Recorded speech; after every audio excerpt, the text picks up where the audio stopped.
Hello, I'm Doug, and welcome to the Krewe of Japan podcast, a weekly podcast where we take you on audio journeys through Japanese culture. This time on Krewe of Japan podcast. It's been a hot minute since we've touched on a little bit of Japanese language study. And with the Japanese Language Proficiency Test, better known as the JLPT, coming up on December 4th, we figure why not dig into one of the many things Japanese language learners use as a measuring stick for their language knowledge. Personally, I've taken the test a few times. Not always passing, but whatever. However, since the last time I took the test, which was in 2010, the test and the application process itself has changed quite a bit. So for this episode, we were so fortunate to be joined by someone who's quite familiar with the JLPT, Loretta, who you may know from the popular YouTube channel KemushiChan. During our conversation with Loretta, she talks about her relationship with Japan and the Japanese language. I'm obsessed with the language first and then the culture second, because it's really easy to enjoy more of Japan when you speak more of the language. Shine some light on approaches to Japanese language study that worked for her. One of the homework assignments that I constantly had to do, even from high school, was recording my own voice and listening to it. And it wasn't so that you could be perfect. It was just so you could literally hear yourself. And I was like, oh gosh, wow, that really doesn't sound like the original prompt. You're like, wow, that is not the word I thought I had studied. Let's try again. Shares which section of the JLPT is the toughest. But I think it's actually the hardest place to get tripped up for a lot of people across all levels, because it's the easiest place to get tripped up on format and not content. Spotlights the best study materials. Actual past tests per lessons with the answer key, with the audio, with it's like the actual PDFs. That is the gold. And so much more. This chat with Loretta was so incredibly fun and insightful.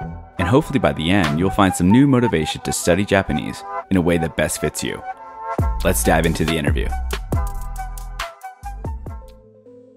All right, so today we have with us Jenn. Hey, Jenn, how you doing? Hey.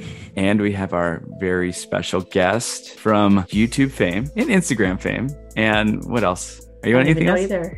Okay.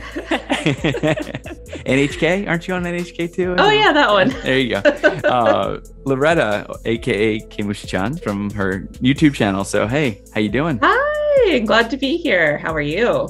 Oh, I'd be great if our other audio recording software would have worked right. But we'll roll with Zoom. It's no big deal. That's okay. It's the using sound and perfecting the voice. This is part of the language journey, right? No? Right. Oh, there you go. Tying into our topic already. And look at you. Oh, my goodness. So again, thank you for joining us today. My pleasure. Especially on this Saturday morning.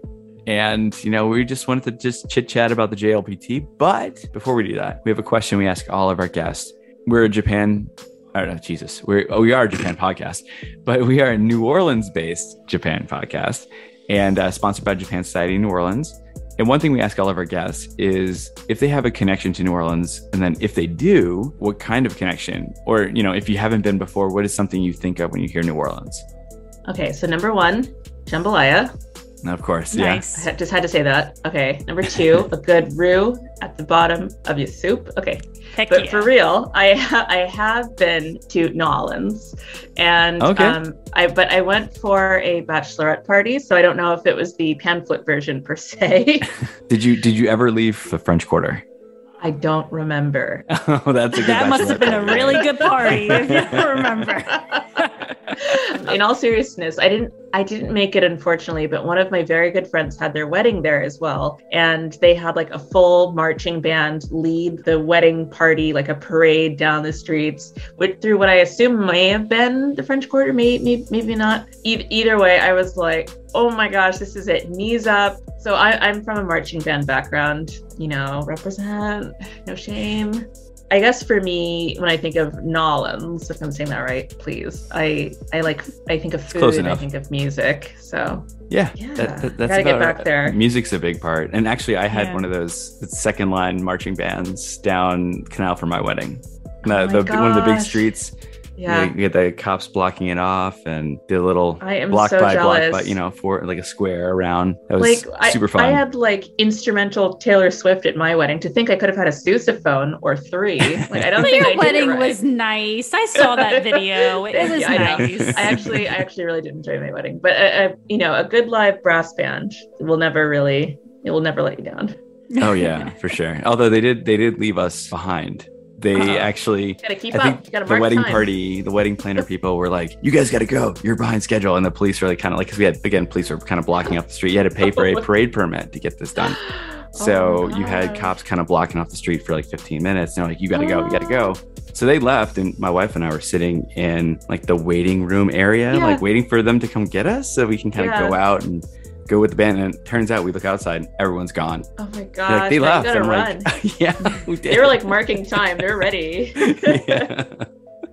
Oh my goodness. Well, one of the segues that we do to get us kind of into the topic of our discussion is we kind of ask all of our guests, like, what's their Japan journey? Yeah. I know your Japan journey because I've been a long time viewer of your YouTube channel. Yeah. But for our listeners that may not know you, what led to your interest in Japan and eventually living and working in Japan? I'm like, gosh, like you should go. So so my journey started in the States, which I'm very happy and proud to say. I actually started Japanese in high school. And well, before then, even, that's when, like, I don't even know if I've ever talked about this part, but I lived down the street from an import manga store. You didn't mention that. I don't think I've ever mentioned that. And I was like, oh gosh, I really want to like work here part-time. They're like, no, we are full. So I was never able to work there, but I was always in there all the time because like Cardcaptor Sakura was my favorite anime and many other like manga and things like that. The actual DVDs, Kodansha wasn't importing them fast enough, like most of us know. So I would go to this import store where the actual manga were ready, but then I couldn't read it. And I was like, you gotta be kidding me. And then all the kids were playing Pokemon cards at lunch. And I was like, what's that really rare one with like the hieroglyphs? They're like, those aren't glyphs, that's Japanese. And I was like, so yeah, there was a lot of that like origin story, but eventually my high school in Virginia, they offered Japanese as a formal course. And I was really fortunate because they also added in like exchange students. So I think within the first 2 or 3 years, I was actually talking with actual Japanese girls my age. So it was like a real language, not just like an idea. So that was really exciting. And then I kind of followed one of them back to Japan. And then it just, like we all do, got a little obsessed. And here we are. More or less. And so how did you transition from just like, visiting to like actually living there? Yeah. So to be honest, it was a hard sell. So Japan's sparkly, kira and beautiful, but I was actually at the point when I moved to Japan, which was like full-time move to Japan was about 6, 7, 8 years ago. Can't quite remember with the panoramic, but I didn't move until it absolutely made sense. Because, as an American, I thought it was very easy just to do like study abroad programs. There are a lot of programs through like the Department of State, through just general scholarships. There are just a lot of different opportunities. So I could kind of like test the waters without ever having to really, it was on easy mode. Yeah. And then I graduated college and I moved to New York and I started making some really, really good money, like really good money. And then it was like, and then what? Just like move, give it all up. So, it was like those stories people talk about where you're like, you're doing what you can for cash or you're doing what you love for not. And I was sitting there like, oh gosh, this has to make sense. Because it wasn't just me at that point. It was me and my now husband and our dog. And it was like, are we really going to just uproot and leave our apartment and everything? And then I got a scholarship actually through MEXT, MEXT, which is a Japanese government scholarship. And that's what really sold it for me, because unlike a lot of like teaching programs or unlike some scholarships, this was the only one that gave you full funding, helped sponsor your spouse, and also allowed you to move back and forth freely throughout the year, because I was at that age where all my friends were getting married. And I was like, no, I have to be able to fly. So that was a while ago. That was probably about 6 or 7 years ago. And now I'm like, I think we're stuck. We're really settled. Yeah, I think you're really settled now. I think we're really settled. Yeah, we just had our first baby a couple of months ago. I'm like, oh gosh, I think we're here. We're here for the long run. Something like that. You mentioned previously that you started your Japanese journey with the language with trying to read Cardcaptor Sakura manga and, seeing the Pokemon trainer trading cards. Yeah. What would you say is your relationship with the Japanese language? Those were like the first impressions of the Japanese language, but how did you like develop it since then? I have to say, I think I was enamored with the idea of a foreign language before Japanese. So I grew up with a lot of in a very international community. Like my best friend was recently immigrated from Hong Kong, and she was always like, you should learn my language. I was like, oh, that's too hard. No, I can't do that. And now I look back, I'm like, what was I thinking? But yeah, I was always really enthusiastic about language. And I come from a very musical background. Both my parents are professional musicians. So the idea of hearing, transposing, imitating, recreating through the ear and the mouth, like that's just always been something that's just part of my life. So yeah, I think it's really true when people say music feeds into language. I can see why. Yeah, I'm obsessed with the language first and then like the culture second, because it's really easy to enjoy more of Japan when you speak more of the language. So when you studied, did you tackle it like more vocal, like speaking, or Yes. were you book studying first? No, I am not a book girl. I'm so sorry. I love the book people out there. I'm not one of you. I cannot memorize, but I can make rhymes. I can find patterns. I can hear the intonation, and I can imitate things. So for me, Japan was like a sing-song experience. And a lot of it, I had to learn how to, that cringy feeling, like nobody likes to hear a mistake. Nobody likes to hear themselves, their own voice. But I really had to get used to the sound of my own voice. So one of the homework assignments that I constantly had to do, even from high school, was recording my own voice and listening to it. And it wasn't so that you could be perfect. It was just so you could literally hear yourself. And I was like, oh gosh, like, wow, that really doesn't sound like the original prompt. You're like, wow, that is not the word I thought I had studied. Let's try again. So it was just really, it hurts for so long, but then you finally start really building. So recording yourself, I've been saying this for 2 decades at this point. Like recording yourself really was a huge key for me. And of course, input. Like you can't just record yourself. You need a lot of really good input. So back in the day, I was acquiring content in a way that we cannot speak of, but I acquired a lot of content and recorded myself imitating it. And today, You're imitating One Piece, right? Something like that. Yeah. But, it was like for every birthday, for every Christmas, I would tell my parents, like, please import this DVD of this anime, or please get this video of whatever. Or like, even in college, I was really lucky. The girl who lived in the dorm next to me, she was half Japanese, and her mom would send her like DVDs of dramas from Japan. And I was like, I will inherit those DVDs right now. So I don't know what they're saying, but I will imitate it. So yeah, there's a lot of that. Nice. That's great. Yeah, I think I was the opposite. I was very much book. You're a book? I'm a book person. No, it's okay. You didn't insult me, because I look back and I wish, because I studied, before I ever went to Japan, I studied 2 years of solid, like not hardcore, but 2 years of university study, which was challenging, but I thought I was pretty good. And then I got off the plane. Nope. And I couldn't even freaking tell the guy at the Taki bean counter, like where I need to send my stuff, So Gosh. You didn't even get out of the airport. Yeah, I know. I'm glad someone from the university came and met me. It's especially hard now. I get a lot of questions now that Japan opened recently. A lot of people are asking, what Japanese should I learn, or what should I practice before I get to Japan? And I'm like, honestly, nothing, because everyone still wears masks here. Yeah. You're not going to be able to understand it for many, many reasons. So no, but honestly, keep studying, guys. just learn sign language. Truly, why not? Japanese sign language. I have tried that. Really? Just a little bit. Okay. I know nothing. Okay. Jon Snow. I was about to say Jon Snow. You beat me to it. All right. Well, so bringing it kind of back to the topic for today. Yes. We were talking about the JLPT. And for those who are listening today, the JLPT is the Japanese Language Proficiency Test. How would you describe it? Obviously, for this, you kind of need to be a book person, right? Yeah. Yeah. You either need to be a book person or a longtime veteran. Yeah. So I would say you can either study your buns off from books, from memorizing in the course of a couple years, or you can Méliès your way through it for about a decade plus. Yeah. I was more of the latter, by the way. I don't even remember how many times I took it, but yeah, I tried doing the book thing, but again, self-study at that point when I was working, it was, some days are great, others weren't.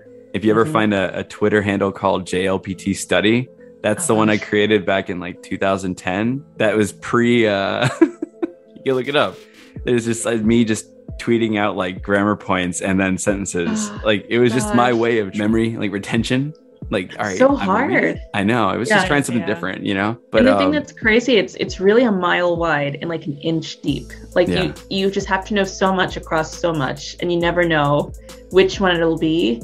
And you're just like like wading through wet pools. You can know 90% of it, but then that 10% is going to be your the only part that's on the test. Yeah, like I think I've literally heard so many people say, "Oh, I just passed by like 1 point," and I'm like, "How? Like, how does that?"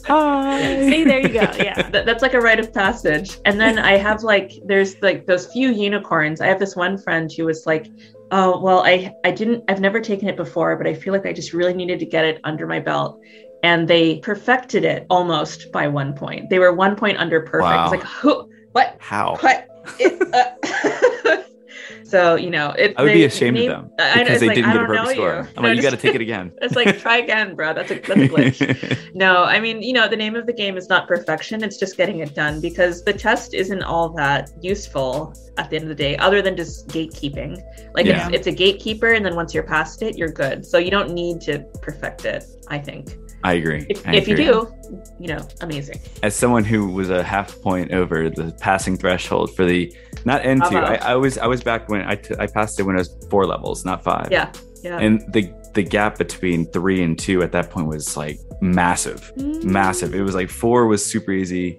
3 was like a little bit challenging, but then 2 is just insurmountable. Like, that's why they made 5 levels, because they basically split 2 in half. Yeah. So I passed the old 2 by 0.5. Yeah. And I'm like, you know what? I don't care. I just hope it translates or passes through. Does it line up to N2, or how does it equate nowadays? I don't even know. At least it's not like IT certs, and like a lot of professional certs today, they have time limits on them. Even like software, they all have like rolling like expiry dates. Yeah, I miss, you know, it's like your JLPT score is like a CD-ROM from 2003. It'll always work, and you'll never need a subscription. Oh my goodness. So for the test itself, obviously, you know, they only offered a couple times a year, and unfortunately the registration's closed for this upcoming December test, right? Yeah. So but fortunately, like another testing window is about to open up in the spring, or late winter, early spring, I forget when, maybe February or March, somewhere in there. Yeah, but accessibility can be a challenge for people in Japan, but also even more so abroad. Yeah. You know, what is like registration for the JLPT? Like, it's been so long for me, and I think it's changed over the years. It's more digital now than it is. I used to have to send in paper forms from the back of like a study guide, right? No, it's a lot more digitized now, but it's still a little bit clunky, I think. So Japan Foundation is who kind of runs it, at least in the States. I'm not sure about other countries, but outside of Japan, I know Japan Foundation is who runs it in the States. And they've made it more or less seamless. And it's, you know, you use a website. The website looks like it will give your computer glitches, and it, you know, probably will. It's GeoCities. I don't know. Hosted by GeoCities, or Tripod. This is like a Zanga account. I don't even know. But like, no, so it looks a little bit janky, but it does get the job done. And I know in Japan, you still get a paper voucher. Maybe in the States you do too, maybe not. But either way, so you can sign up online. But the hardest part that I know is that the deadline comes up like a swift horse. Like you no matter what, I think I've missed the deadline 2 or 3 times. It was to the point where my friends were like, Loretta, the deadline, did you do it yet? And you have to watch the time zone as well. Like, you'll think the deadline's today, but it's today Japan. Oh gosh. And then the other thing is, for me, the hardest part was the photo. You have to take like a recent photo with a white or blue background where you're not smiling. That's within the last 3 months or something like that. So I don't know about you guys, but I remember back in the day, I was like, where am I going to get a photo? Like a passport photo? Yeah. I was like in New York. I was like, I have to go to some like Walgreens jankety guy down the street. No, it was like some guy down the street who's like, I'm taking a photo. I was like, okay. He was great though. And well, so what's really easy is like, they should make an app, really. I think there's actually like a thing where you can like stand in front of your webcam and you get like they do have Oh those, yeah, that's nice. Yeah. But I remember the photo really tripped me out. And that's a very Japanese aspect. Just like a caveat, for everyone interested in Japan, you'll probably notice whether it's the JLPT or like a school application or a visa application, whatever, you will constantly need these unsmiling photos of you every like 3 months or so. And in Japan, it's easy because they have these booths, these like vending machine booths where you can do it. So to them, it's like an obvious, go get a photo. Like you walk down the street and there's a photo booth right next to the vending machine with the fish in the broth. Like, duh. But, in the States, it's like a photo with my phone. Oh gosh, I love that. How do we share this? Heck? I'll take a picture of it later. Ladies That's when and I pass gentlemen, on we are cue. currently That's when I pass on witnessing cue. a live photo. I look like a serial killer in this picture. We all do. We all do. Mine looked like, I don't know, like a Bach chorale, like in full form. Oh, I did pretty good on reading grammar. 180 out of 200. Writing vocabulary is 89 out of 100, and listening was 61 out of 100. So wait, I feel like that's a lot of. Isn't it out of 90 now? It might be. This is the old one. This is the Sankyu, like the original Sankyu from 2008, February 2nd. There you go. Mm-mm. Congrats. Look at me. Flaunt my old. It still counts. Still counts.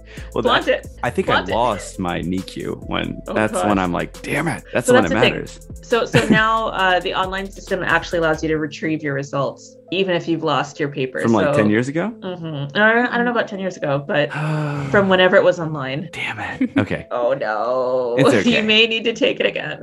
No. Let's do it. Let's go. So if I did need to take it again, what would be one of the barriers that I would have to run into? In the States, I know like locations. I mean, there are very few locations that host the test in the States, considering, there's a few in every state, I think. But actually, no, I don't even think there's anything in Louisiana. No, there's not. You have to, wow, like that, huh? Yeah. That ain't right. No, you kind of have to make like an excursion of it. Like I remember when I was in college, people would say, oh, I'm going to the Boston Career Forum and taking the JLPT. It was like an exodus, like a mecca that everybody would take in their like kitten heels and their little suits. And I was like, nah, I'm not doing that. But I was like, that's a lot of money. But, it's a lot for a lot of people. Like I know some of the way that not jurisdictions, but I guess that's the closest word. The way that the like lines are drawn are a little weird. So for JLPT, it doesn't matter. But like for like embassy lines, for example, if you're, for example, if you're from West Virginia, you have to take it in New York Oh, what? I don't know why. For some reason, like the line like swoops down and like picked up West Virginia. It's like, what jerk at a lunch and you pick that? Like, oh man, that sucks. The lines are a little weird, but I would say make an excursion of it. Or now that the borders are recently opened, make a trip. Maybe just make a trip to Japan and take the JLPT while you're here. It'll be less painful. That I can attest to. You can go take it at. I think I took it at Tokyo University. Which is a pain in the ass to get to. Yes. It's not easy. No, in Japan, it's just as bad. No matter where you live, no matter where you're registered, you will be sent the other way by an hour. So I lived like right on like the tax border of my ward. And I was sent an hour into like West Tokyo, basically Mount Fuji. And all of my friends who lived in the other tax division just below me, they got to go to a testing center that was about a 10-minute walk from me. I was like, can I go there? And they're like, no. Nice. You live here, so you go there. I was like, no, but it's right there. They're like, no. It's always a journey. Just, embrace it and take your N2 and run. Yeah. It is fun. It's fun. Yeah. Well, for the JLPT, I feel like there are a lot of reasons to take it. Some people, it could just like be a challenge. Some people, they like to test like their own abilities with the language. Yeah. And then some are, maybe taking it because, they see like a job requirement requests N2 level. What was your deciding factor of taking the JLPT? So this was because it was right before I had already applied for the MEX program, and I had gotten through like the main first batch of rounds of it, and I was just waiting to get like the, what's it called, university approval, et cetera, et cetera. Yeah. And my thought was that, okay, I have to get it now, because if I need it for entrance or if I need it for whatever else, like there's going to be so much I have to get used to and acclimate to in Japan. Finding a test center or not having, like, I don't want any reason for someone to say no. Like, absolutely not. So I just thought I should just take it, so I have all my bases covered. And up until then, I was like, I will not take it. I will not. No, I will not.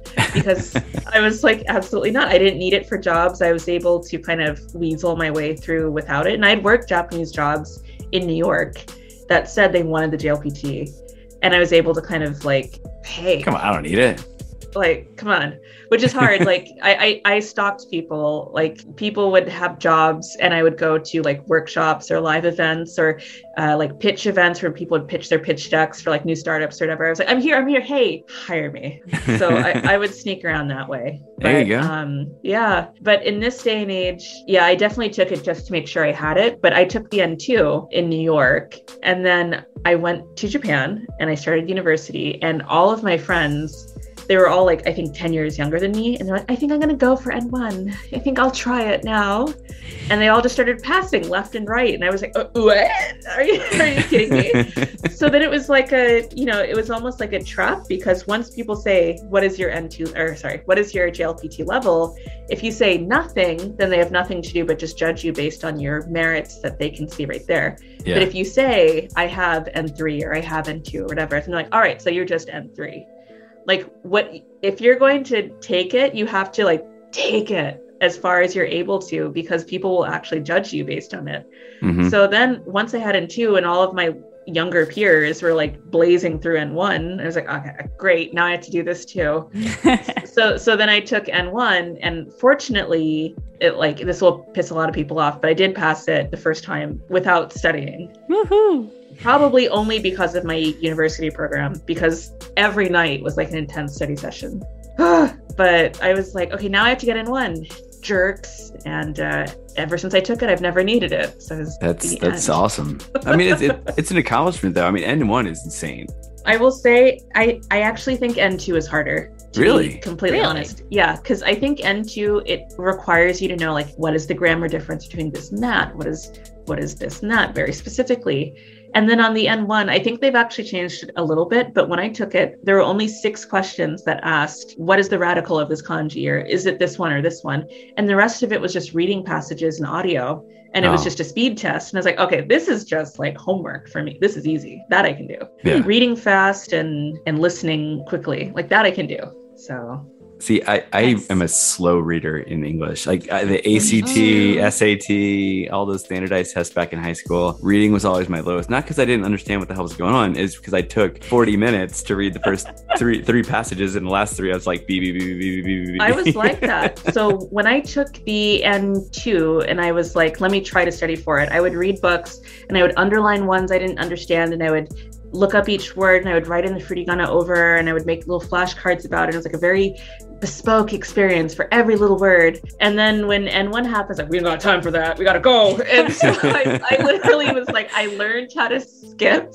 I was like, what is the most like Skeletor level of every sentence that you can just blaze your eyes over and move on? Because they don't care about, you know, the reading of the third kanji. They just like, did you get it or did you not? And that was what grad school really ingrained in my mind, because they were like, you need to read 500 pages tonight and do a presentation tomorrow for this one class. And you also have 7 more. It's like, oh my God. So I really quickly, it was like trial by hellfire. And I learned really quickly that as much as I love language, not every character is worth learning in that moment. For sure. And we kind of touched on this already, like the divide between, like, I didn't realize N2 was probably like grammatically probably harder than N1. I think right? so. Which area of the test did you find more difficult when you were taking it?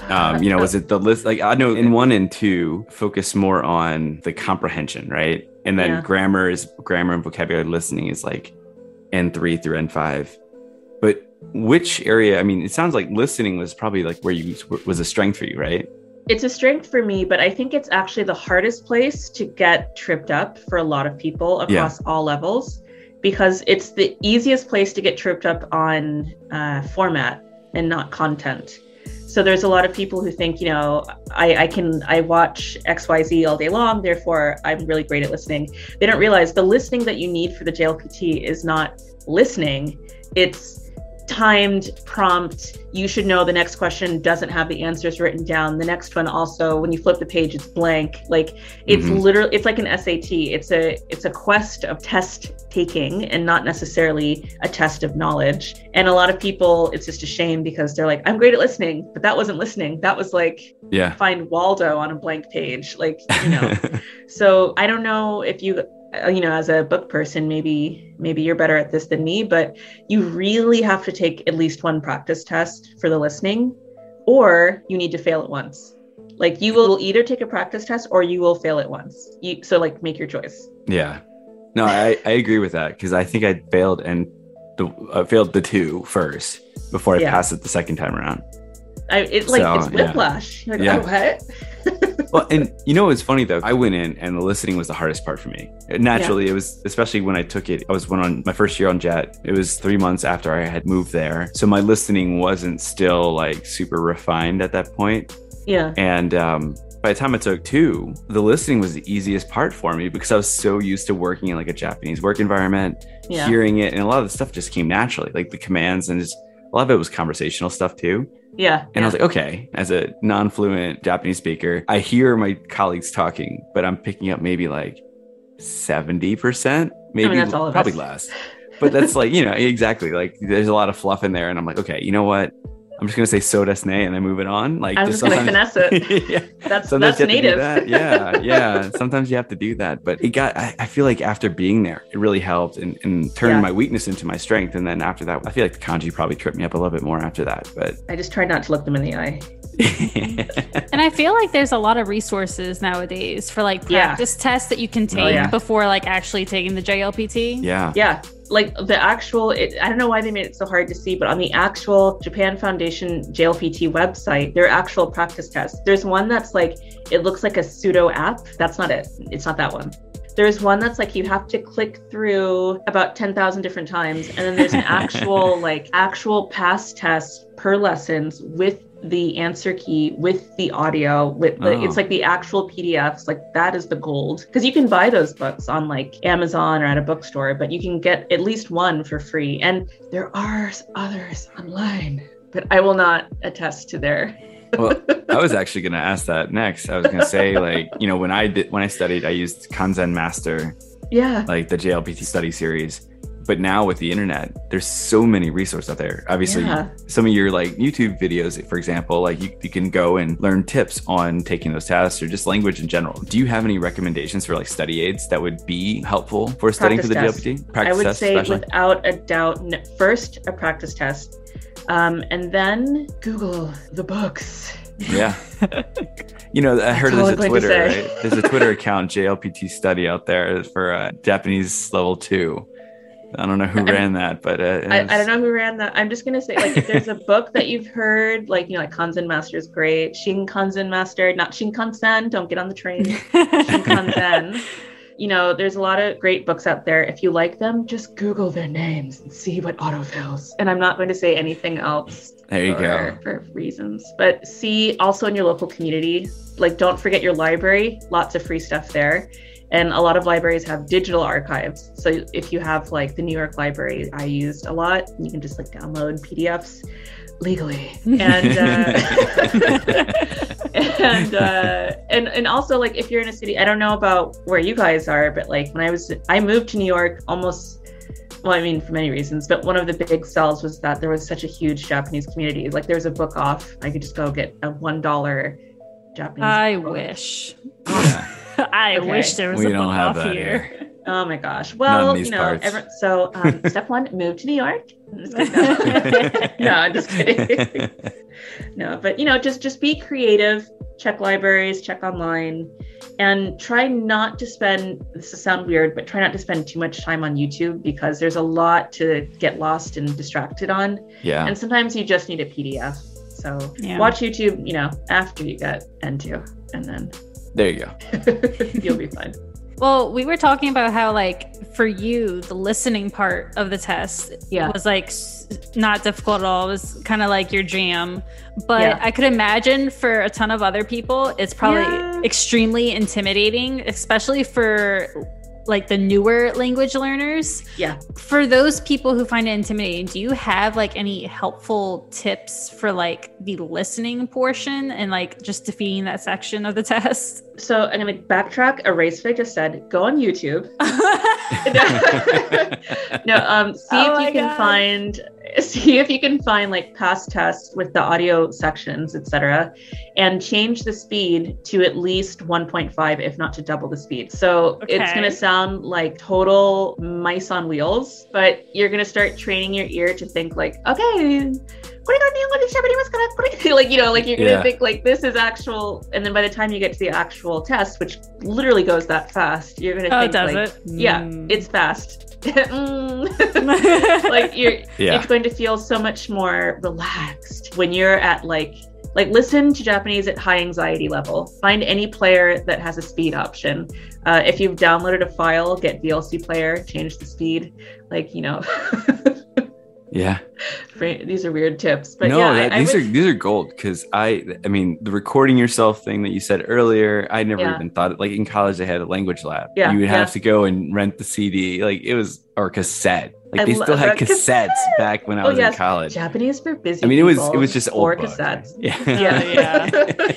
I'm not trying to date myself here. I'm 37, there. But 30. I don't even know. 4. But I think the books that we had, at least with what was at school, was the cassette tapes. And I think that was why you had to go to the language lab, because it was the only place where you could find a cassette player.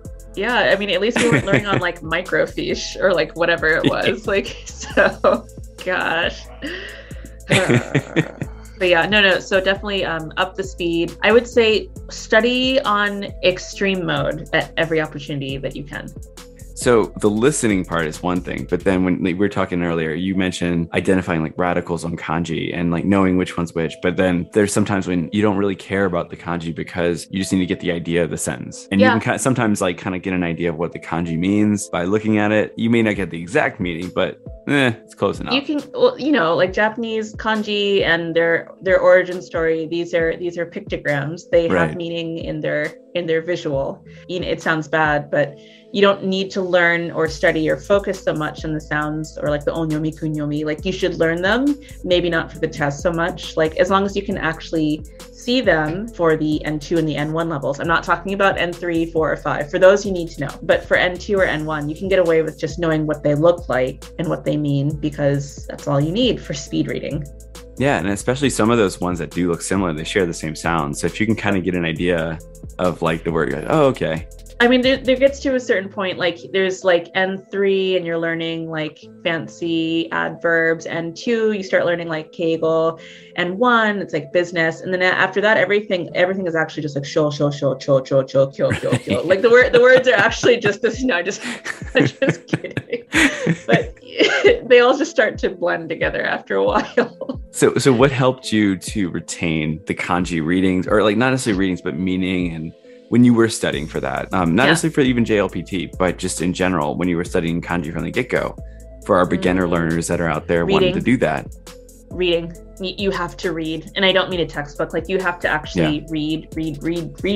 Context. So, and like articles, I was forced to read like Harvard Business Review or like textbooks all the time, but it doesn't have to be that. Like you can look at, people say news, but I find that kind of intimidating. One thing that I had to do, it used to be free, but like the Nikkei used to actually be free. And in American 2, 3, 4 p.m. every day, they'd post like a snippet news piece that was just like a paragraph at most. And that was a really good like way to learn some really core kanji by constantly reading. But at this point, honestly, like one of my friends, he runs the Satori Reader app. I think that's like an example of the type of thing you need to be looking at, something that has like something where you can turn on and off the level of kanji, the level of furigana, something where you can like augment your experience of reading. And then like some other options.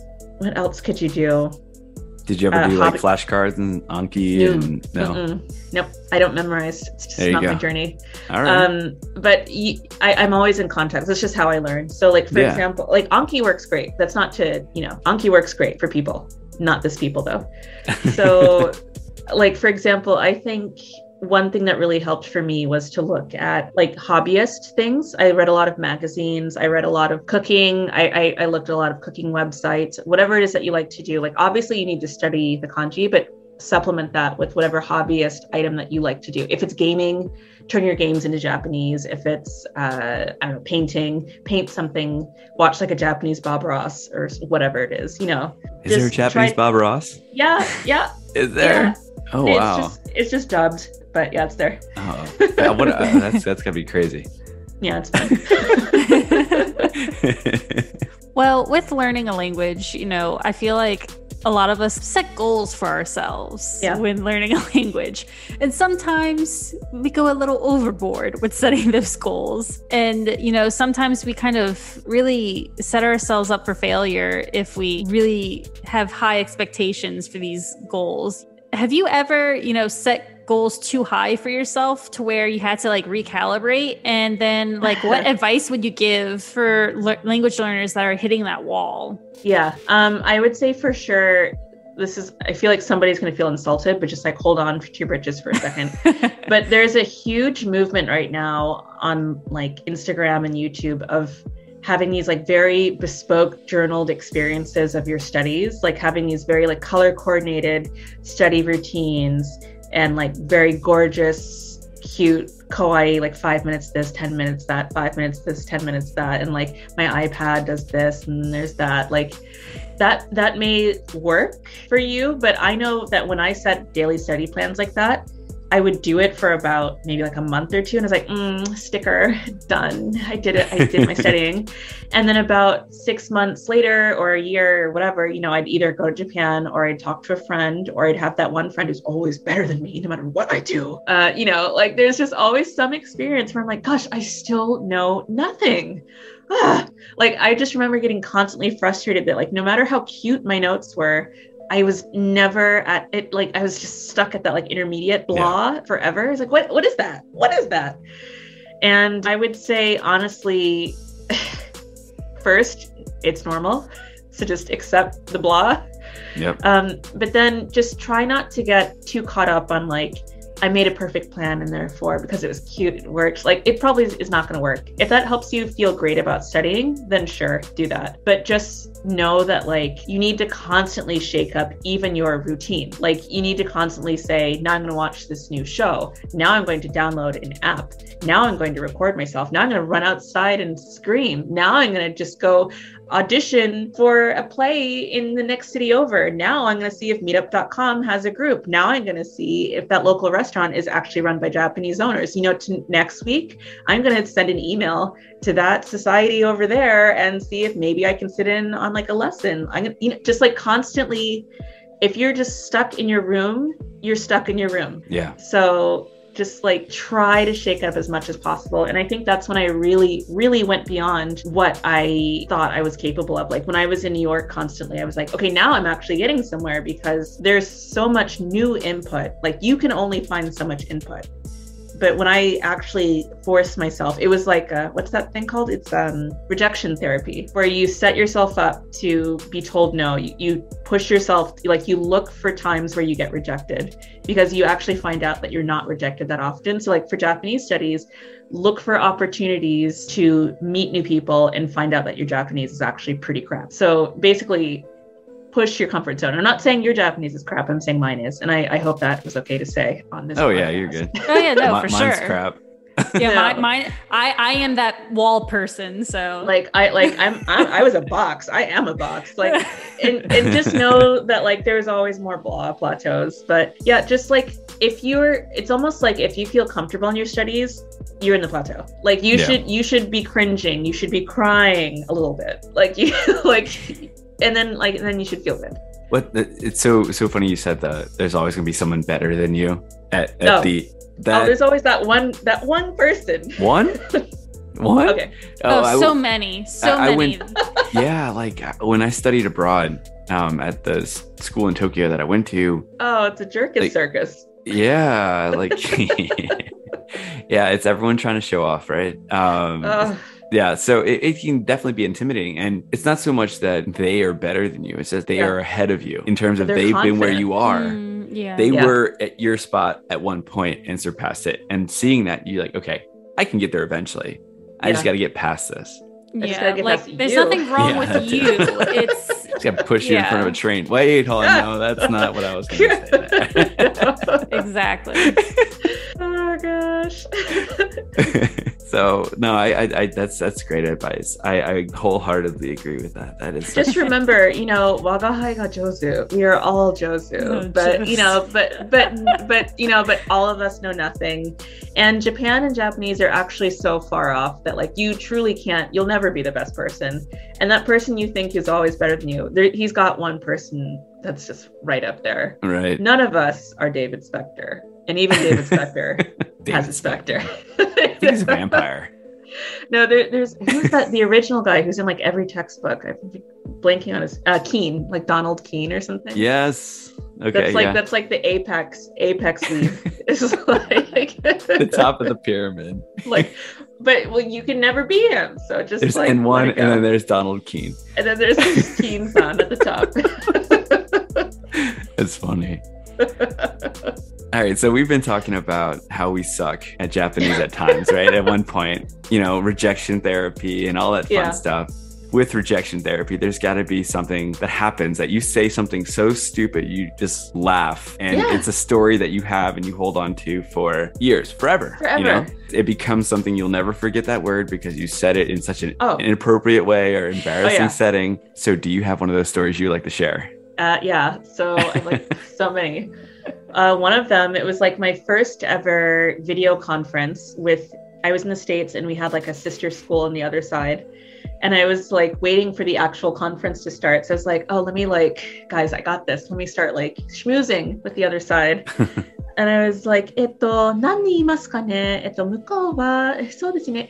4人です。3人? 違う。2人ですね. And I was like, oh, did I just say 2人? Neen? And I literally was like, oh, like total mortified because it just like, and I tricked myself because I was counting down. I was like, 4人, 3人, ni. No, like it's just like I got like stuck. And as you can tell, to this day, I'll never forget it because the look on their faces, and no, they were fine. It was all of my peers were like, neen, and like literally like, no. I was like, 2人. I swear. Go figure the Americans that put it over your head. Yeah, no. And then there was like a pronunciation problem, and I was trying to be like really suave, right? So my teacher was like, here's this kanji that we're going to, I don't know, here's whatever we're going to focus on today. And I was trying to be like cool Kansai then or something. And I was like, 難しいよな or something like that. But I said it wrong. And I actually said, 難しいよな.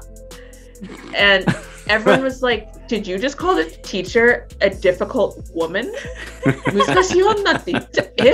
And I was like, no, 難しいよなねね oh no. And then literally like my teacher, like she was fed up with all of us. She was like, Loretta, out. So I had to like leave the room and just sit in the hallway, and I was like, oh no, yo no, oh no, yo no, oh no. Like it was That's funny. I apologized to her profusely, but she's like, in Japanese, like, come in, oh no. Like it was just like she's like, no, get on your hands and knees, bow to me, and like, use keigo. No, yeah. So it was a lot of fun stuff like that. That's funny. But that's like the best. Yeah. That's the best stuff. That's how you really know the language is when you mess up. Huge. One of us. Oh gosh. Yeah. That's so funny. So real quick, before we're going to wrap up in a second and give you an opportunity to pitch your stuff and what you got upcoming.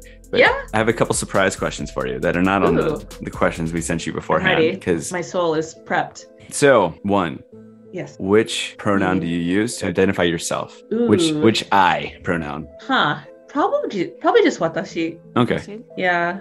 It's a safe one, right? I use a lot of kochi. Okay. Like I use a lot of like kochi no houga, or like yeah. I use a lot of like schmoozing that way, but that's more like for business. But watashi or I just don't say anything. Yeah. I used to use a lot of atashi, and I used to put a lot of wa at the end because that's what Netflix puts in subtitles. And I was like, wait, that's not how people talk. But probably watashi. There you go. That works. I think so. I try to be natural ore, but it doesn't work. It's just comes off as like just douchey. So I'm surprised. Like I thought like that was the cool way. You're like, oh, boku. I can't be boku. That's too nice. So I'm ore. Oh my. Right. And then but then you see a lot of like really finessed, educated people are like boku. And you're like, hey, what? We're back to boku again? Like what? So like jibun or uchi. There's so many ways now. Jibuns. Jibun. I'm a baseball player. My hardest thing is like, what do I call my family? I talk about like my mom back home, my dad back home. I say that a lot of times. I'm always like, first of all, I always say okasan, which is wrong because you don't say okasan to other people. You say haha. But somehow haha wa just sounds so weird. You're like haha wa ne, like just like you know. So I always say uchi no mama, like uchi no mama ga ne. Yeah. But anyways. All right, next question. You ready? Yes. All right. What's your go-to snack food at a convenience store? Oh gosh. Snack food. The bag of coleslaw. Like it's like the cabbage and corn. Okay. It's a bag? It's a bag of like pre-shredded coleslaw, like mix basically. And then the like family chicken, like fami chiki on top of it. And then I like slice it, put hot like sauce a salad? on it.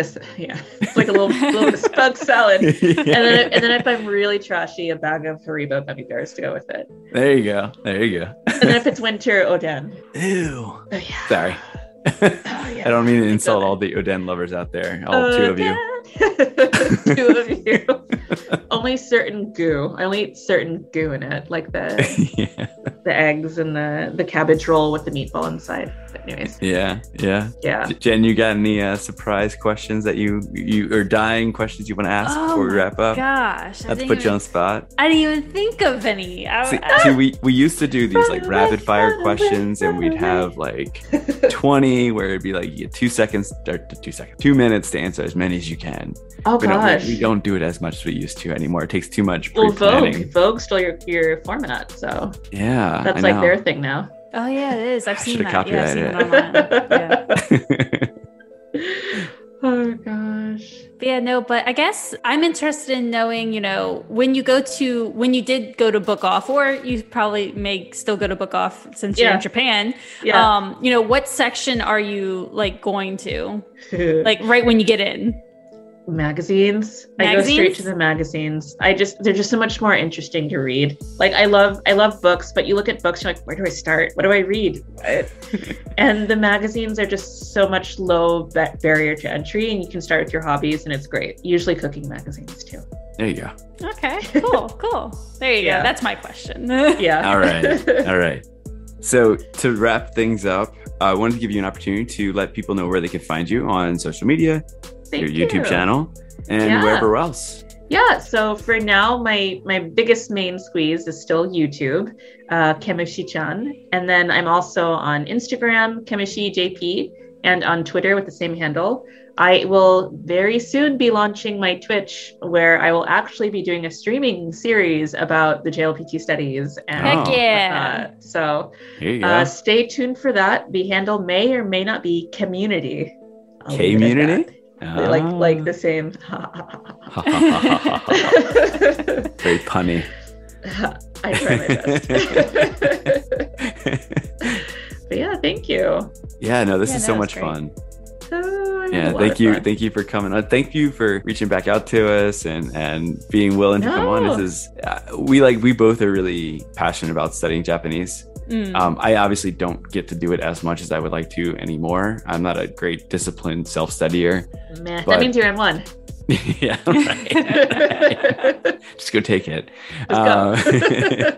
But no, it's so much fun talking with other people about their language journey and their language studies and what works, what doesn't work. So because you learn from others sometimes. You're like, Truly. oh, really? That worked for you? Well, then maybe I'll try it. Another reason to get out of your notebooks, not not dissing anybody. Just saying. Yeah.